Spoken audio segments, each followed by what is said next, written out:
Welcome back, everybody. Just messing around with the old 55 today. And so I went to fill this tire up, and I have a tank that I carry with me. And I guess some ants got in the hose. So I started filling it up. Nothing was coming out, so I pulled it off. And it was like, thump. I'm like, what the heck is that? So I did it a couple more times. All of a sudden, just 1 million ants splattered everywhere. Literally all on me on the floor. Gross. As you seen last time, the engine is in, but we're gonna have some problems with the oil pan. This is a F-body pan, I believe. We're gonna go with the hot rod, like Holly pan setup. So basically, when I turn the wheel all the way, the steering hits the front of the pan, and it can't go full lock all the way. And we want all the steering, because, you know, it's gonna be driven on the street. If it was a race car, who cares, right? Go straight. Just kidding. I want to get all the steering I can out of it, just because it's gonna be driven daily. Hopefully that thing runs and we'll just like alternate driving. If anybody knows what drop spindles I can get for this thing without like changing all the bearings and stuff, because I bought them in the past and the bearings never seem to be the same size, so you have to go and source them and, you know, measure them and make sure they fit. But if anyone knows any that are just drop-in ones, let me know, because I like to get some like 2-inch drop spindles on this thing. We're gonna have to redo some of the suspension in the back, because the 4-link is actually real close to the floor. So now once you get on power, it will just basically bottom out, and we don't want to do that. I kind of just set the springs how I wanted it for now. They're still pretty low. I mean, they got some play still. A whole lot lower without being crazy on the ball joints. I'd really like to do that. They're not too bad right now, but I really don't want to make them worse. Figure I'd just kind of show you guys the whole car, because I haven't done that yet. Here it is. I mean, it's pretty good shape. I checked the cowls and up top on the roof, and you know, everything seems pretty solid. There's the top of the springs for the 4-link. Big old tubs. But I might have to modify it so that I can run it with fuel injection instead of a carbureted setup. I don't know if it has a return system yet. I haven't even dug into any of that. Get it kind of looking similar to the GMC. Obviously, we'll never get the patina that the GMC has. It's beautiful. It's real. But we got pretty close. Not really. We didn't even get close. But I started messing around with it a little bit. I think I'm going to add a little more brown and some other colors as well.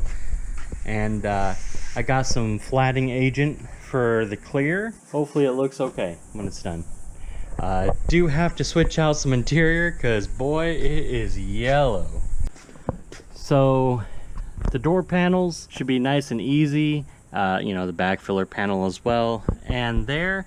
But I might have to get some seats. Yeah, I don't know what to do with those. And the steering wheel. Both of them have really good windows, like not the actual glass, but the track and everything is super smooth. These work. Transmission is the 4L80 out of the blue truck. I got lucky, and when I sold it to my buddy, he let me take a few things off of it. I got a high-rise intake, I've got the trans. We picked up this motor from my buddy, and we're just using old parts basically. We got the 80mm turbo that was on the 50. We're gonna basically piece this thing together. The only real issues we have is I have to go to a Gen 4 harness now instead of a Gen 3. Fancy. I don't have any of that, so we'll have to pick it up along the way. Probably gonna offload some of the inventory. The new setup, we got some transmissions, some engines, some heads. We even got a clutch set up here, some nitrous bottles. Pretty much everything's gonna go. Get rid of a whole bunch of projects and hopefully getting 2 of them going. Well, 3. We don't talk about that one. An array of turbos that are too small. Later that day, We got some exciting news. We're gonna go pick up the GMC from the transmission shop, because I didn't want to do it on the ground, because that would suck. Alright, so we picked up the GMC, got her all loaded up, and took it for a quick test drive just to make sure it went through the gears. There's no floor or tunnel in it yet, so I'm just using the gas pedal with my hand, a little hand throttle. And so the way back, we turned it around, and I'm like, hey, you care if I get on it? He's like, no, let's do it. So I like smashed the gas, whatever. He's like, damn, that thing's bad. So He's like, was it spinning at all? So I was like, I don't know, man. It was pulling good though. So I just left, and then I passed where we did the pull, and yeah, there's 4 marks out there for like 100+ feet. I was like, oh, all right, she rides. So the next thing to do is we're gonna start building the tunnel, and then actually take it for a test drive so I can drive it with my foot instead of my hand. Day 2. Welcome back, everybody. We're gonna try to fix a big old pile of shit that goes in there somewhere. There we go. As you can see, that's supposed to be round. So what I started off doing is I covered the bearings up. I'm gonna go ahead, grind this out a little bit, hopefully get some clean metal to weld to, because it's all been soaked in oil, so it's gonna be lovely to weld. I'm gonna clean it up with some acetone. I'm gonna brush it. I'm gonna grind the edges, and I'm gonna hope for the best. Try to do it. So I'm just going in with the drill in a little bit. Well, I got a little bit of bright shiny aluminum there. We're gonna kind of go for it. I'm gonna scrub it a little bit. Let's see if I can get it polished up a little bit more. This was rubbing, so I don't know exactly what was even in there. Not a motorcycle guy, but I'm guessing that it wasn't actually supposed to even be touching. To get one little tack here, maybe here, and then heat this up and try to tap it in so it's more of a circle again. Not too bad. I'm gonna go ahead and maybe throw a tack in here, just so that that doesn't break off when I try to bend it back. Alright, I wasn't happy about it, but it did hit.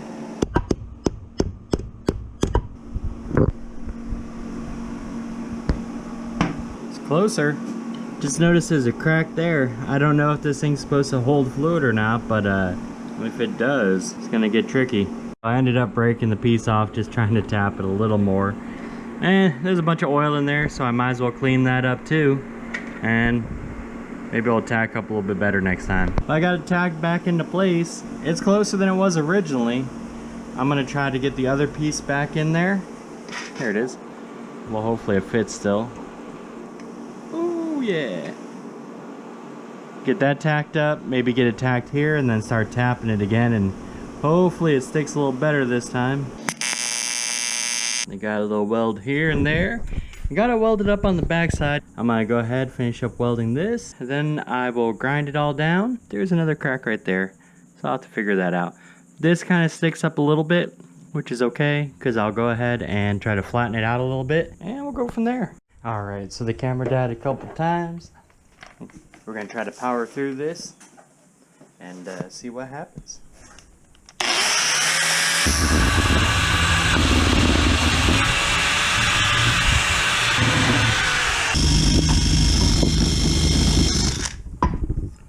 It's not the best job, but it should hold together.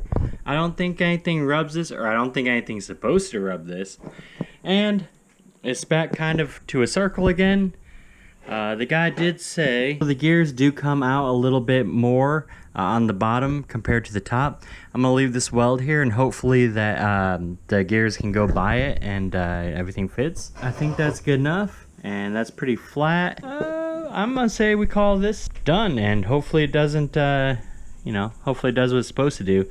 I did fill that little crack in here, and then those two pieces are back together, so shoot, it shouldn't leak. I don't think fluid really matters if it did leak into the other section, but hey, what do I know? If you've never welded anything like super oily before, yeah, a couple quick tips would be heat it, try to burn out the oil, go ahead and get as much of the bright shiny metal as you can, and then basically if you can taper the edge as like a V so you can fill it, it'll make it much stronger when you grind it.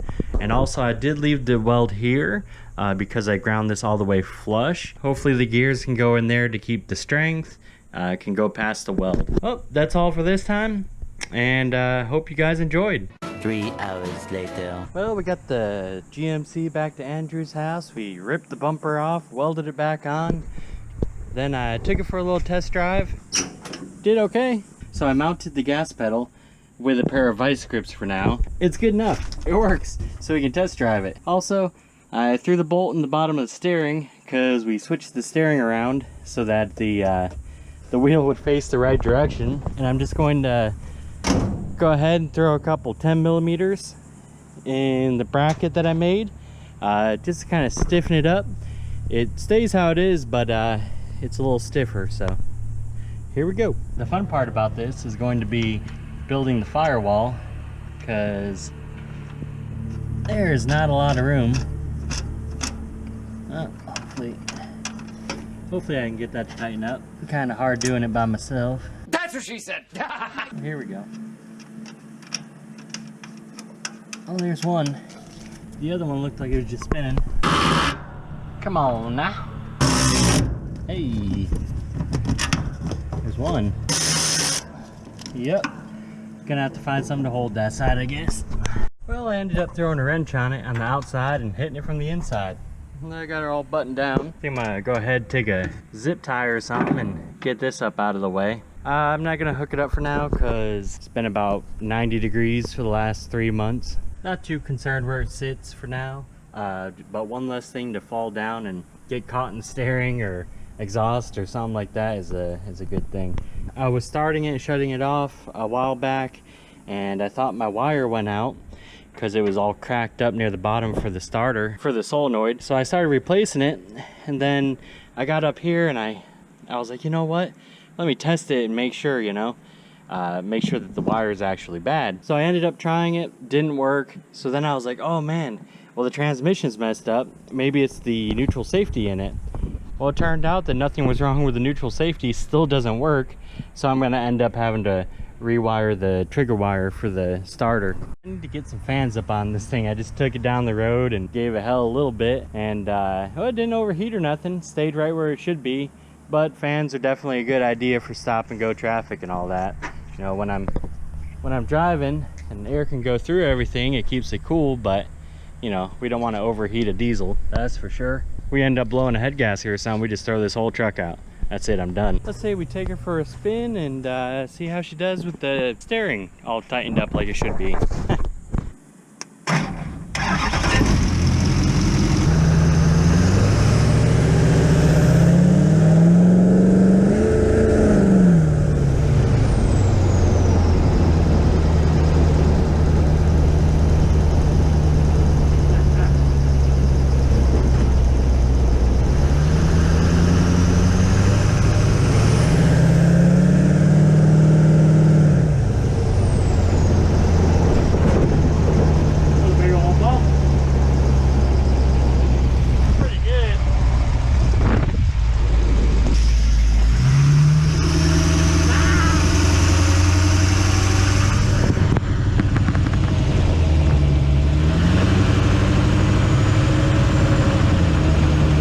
Made it back. I will say the steering bolted down all the way is much better. The gas pedal situation, yeah, that kind of stunk coming back because that bracket's kind of sharp.